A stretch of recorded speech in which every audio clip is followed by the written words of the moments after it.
Hello everyone, आप सभी का बहुत बहुत स्वागत है।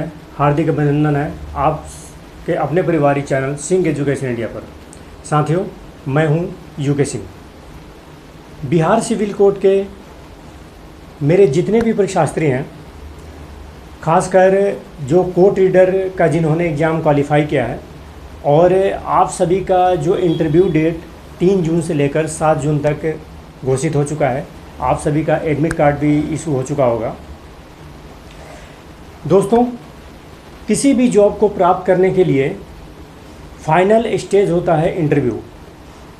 इंटरव्यू एक महत्वपूर्ण भूमिका अदा करता है किसी भी जॉब को प्राप्त करने के लिए। अगर आप सभी ने पीटी एग्ज़ाम पास कर लिया है, मेंस एग्ज़ाम पास कर लिया है और अब आप सबकी बारी इंटरव्यू की है, तो हमारे जितने भी बिहार सिविल कोड के कोर्ट रीडर के हमारे विद्यार्थी हैं, भाई बहन हैं, सबसे पहले मैं आप सभी को बहुत सारी शुभकामनाएं दे रहा हूं अपने इस चैनल के वीडियो के माध्यम से कि आप सभी का जो 3 जून से लेकर 7 जून तक इंटरव्यू शुरू होने जा रहा है, उसमें आप सभी जो है ना अच्छी प्रकार से सफलता को प्राप्त करें, इंटरव्यू को पास करें और आप सभी को नौकरी प्राप्त हो। लेकिन फ्रेंड्स, इंटरव्यू को यूँ पास नहीं किया जा सकता है। इंटरव्यू को पास करने के लिए आपके अंदर एक टैलेंट होना चाहिए, आपके अंदर एक जोश होना चाहिए और कुछ मुख्य टिप्स होते हैं इंटरव्यू को पास करने के लिए। आप किसी भी विभाग का इंटरव्यू दे रहे हों, आपके अंदर कुछ क्वालिटी होनी चाहिए, कुछ अच्छे गुण होने चाहिए और इंटरव्यू के कुछ महत्वपूर्ण टिप्स होते हैं जिनको जानकर आप जो है ना इंटरव्यू को बहुत ही बढ़िया तरीके से पास कर सकते हैं और आप अपने जॉब के सिलेक्शन को प्राप्त कर सकते हैं। तो फ्रेंड्स, आइए समझते हैं कि आप सभी का जो बिहार सिविल कोड का कोर्ट रीडर का जो इंटरव्यू 3 जून से लेकर 7 जून तक होने जा रहा है, उसमें आप किस प्रकार से जो है ना इंटरव्यू को पास करेंगे, किन किन बातों का आपको ध्यान रखना है, इंटरव्यू के स्थान पर किस प्रकार से आपको जाना है। आप सभी विद्यार्थियों ने लगभग 1600 प्लस विद्यार्थियों ने एग्ज़ाम को क्वालिफाई किया है और 1600 प्लस विद्यार्थियों को इंटरव्यू के लिए बुलाया गया है। आप सभी के एडमिट कार्ड भी इशू हो गए होंगे और लगभग आप सबको पता ही है 1194 आप सभी का जो है सीट है कोर्ट रीडर के लिए। तो आइए अब समझते हैं मुख्य बिंदु को कि इंटरव्यू में जाने के लिए हम किसी भी विभाग के इंटरव्यू में जाते हैं तो किन किन बातों का हमें ध्यान रखना चाहिए और किन पहलुओं को हमें मद्देनज़र रखकर इंटरव्यू को पास करना है। सबसे पहले फ्रेंड्स, ड्रेस। आप सभी ने सुना होगा, first impression is the last impression. जो किसी भी व्यक्ति का फर्स्ट इम्प्रेशन होता है वो लास्ट इम्प्रेशन होता है। तो जो इंसान का पोशाक होता है, ड्रेस होता है, वो एकदम जेंटल होना चाहिए, एकदम सिंपल होना चाहिए। ड्रेस मीन्स आप सभी का जो ड्रेस होगा वो एकदम फॉर्मल ड्रेस होगा। फॉर्मल ड्रेस का मतलब होता है कि आप सभी एकदम सिंपल साधारण कपड़े में जो पैंट शर्ट पहना जाता है उसको पहन के जाना है और सिंपल शूज़ पहन के जाना है, चमड़े वाला।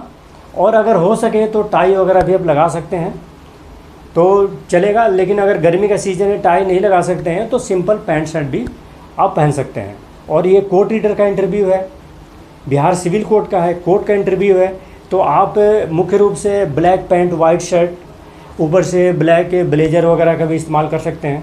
अगर ब्लेज़र वगैरह का इस्तेमाल नहीं कर सकते हैं तो आप सिंपल पैंट शर्ट में भी जा सकते हैं, लेकिन आपका एकदम सिंपल पैंट शर्ट होना चाहिए एकदम फॉर्मल ड्रेस में।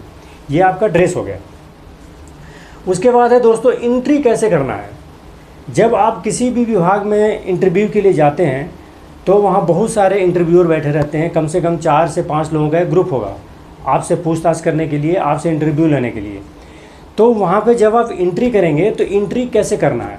अगर आप सुबह जा रहे हैं तो आपको गुड मॉर्निंग बोलना है, अगर आप दोपहर में जा रहे हैं तो गुड नून बोलना है, दोपहर के बाद का समय है तो गुड आफ्टरनून बोलना है, अगर आप इवनिंग में जा रहे हैं तो गुड इवनिंग बोलना है।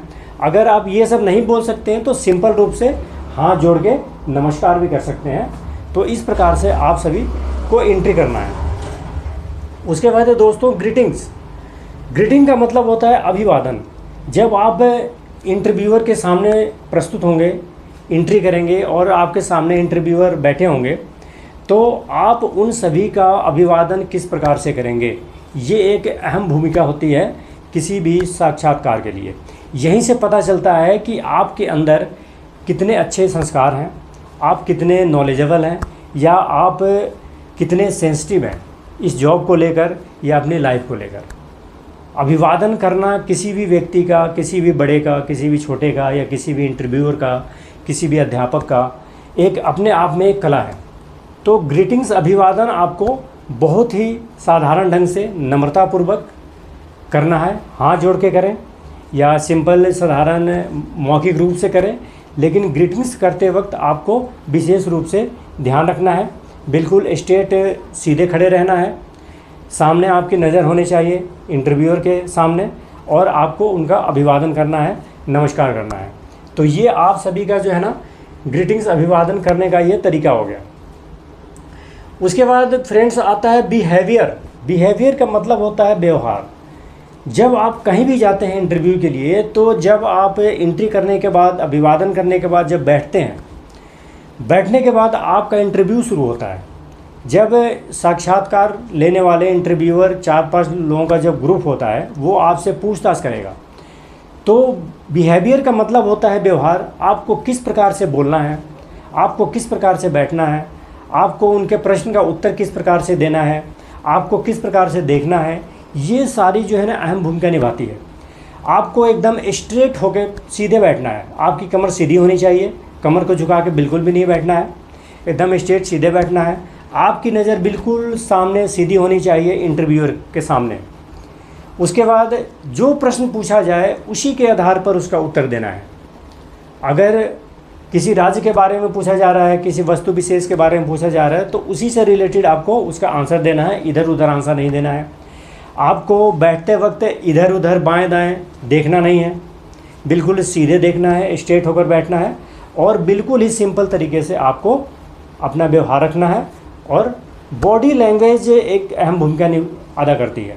आपका जो है बॉडी लैंग्वेज एकदम सिंपल साधारण होना चाहिए, बिल्कुल भी हिचकिचाहट नहीं होनी चाहिए आपके चेहरे पर या आपके जवाब में, और किसी भी प्रकार का कन्फ्यूजन नहीं होना चाहिए, बोलने में लड़खड़ाना नहीं है, बिल्कुल सिंपल तरीके से आप सभी को जवाब देना है इंटरव्यूअर के प्रश्न का।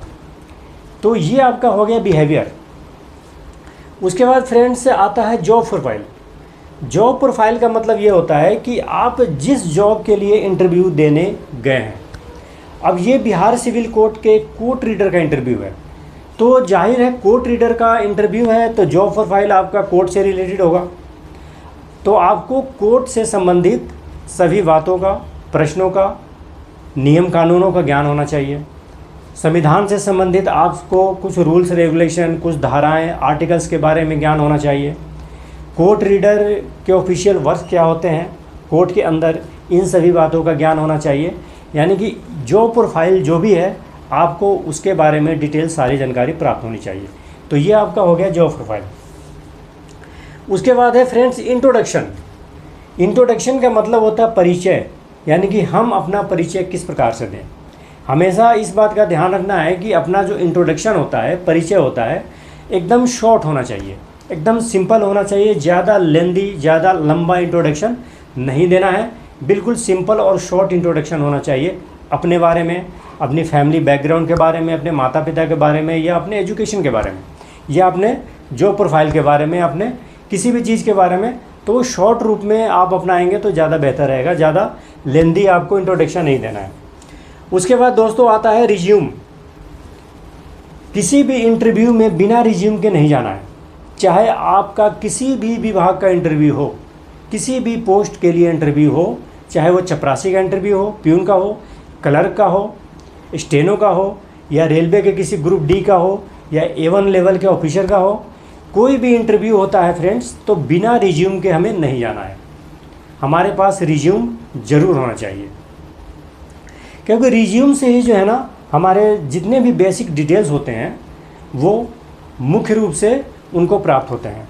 जब हम इंटरव्यू देने के बाद अपना रिज्यूम वहाँ पर छोड़ के आ जाते हैं, तो हमारा रिकॉर्ड उनके पास चला जाता है, और उस रिज्यूम के माध्यम से वे सभी ऑफिसर्स, वो सभी इंट्रोड्यूसर जो इंटरव्यूअर होते हैं, वो सभी उस रिज्यूम के माध्यम से हमारे बारे में कम्प्लीटली जानकारी प्राप्त कर लेते हैं और उनके माइंड में भी एक रिमाइंडर के तौर पर इंटरव्यू का जो आपने रिज्यूम दिया है वो रखा रहता है कि इस व्यक्ति ने, इस पर्सन ने इंटरव्यू दिया है, इसका ये रिज्यूम है।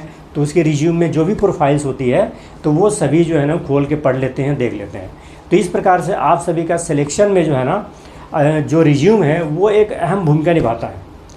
तो इंटरव्यू के लिए आप जाएँ तो बिना रिज्यूम के नहीं जाना है, चाहे रिज्यूम आपका विथ फ़ोटोग्राफ्स वाला हो या बिना फ़ोटोग्राफ्स, विदाउट फ़ोटोग्राफ्स वाला हो, लेकिन आप सभी का जो है ना रिज्यूम ज़रूर होना चाहिए।